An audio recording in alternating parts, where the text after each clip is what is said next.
আসসালামু আলাইকুম, কেমন আছেন সবাই? আজকে আপনাদের সাথে শেয়ার করব আমার একসঙ্গে অনেকগুলো রুটি বানানোর কাহিনী। আসলে আমার মতো যারা কর্মজীবী রয়েছেন তাদের প্রতিদিন রুটি বানানো সম্ভব হয় না।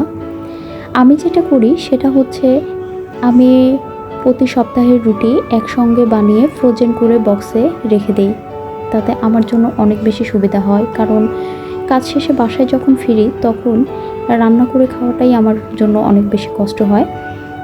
যার জন্য আর যাদের মনে করেন যে রুটি অনেক পছন্দ কিংবা দুই বেলা রুটি খেতে হয়, তাদের তো কোনো কথাই হয় না। তো আমি এখানে অনেকগুলো আটা একসঙ্গে লবণ আর একটু সয়াবিন তেল দিয়ে গরম পানিতে সিদ্ধ করে নিয়েছি। সয়াবিন তেলটা দিয়েছি যাতে আটাগুলো অনেক নরম হয়ে যায়। তো আমি এখানে সুন্দর করে গোল গোল করে নিয়েছি। এরপর রুটিগুলো সবগুলো বানিয়ে নিলাম।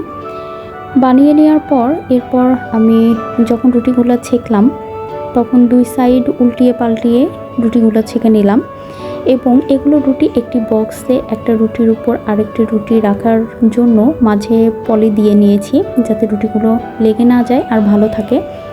এভাবে আমি পুরো সপ্তাহের রুটিগুলো ফ্রোজেন করে রাখি, যাতে আমার জন্য অনেক বেশি সুবিধা হয়।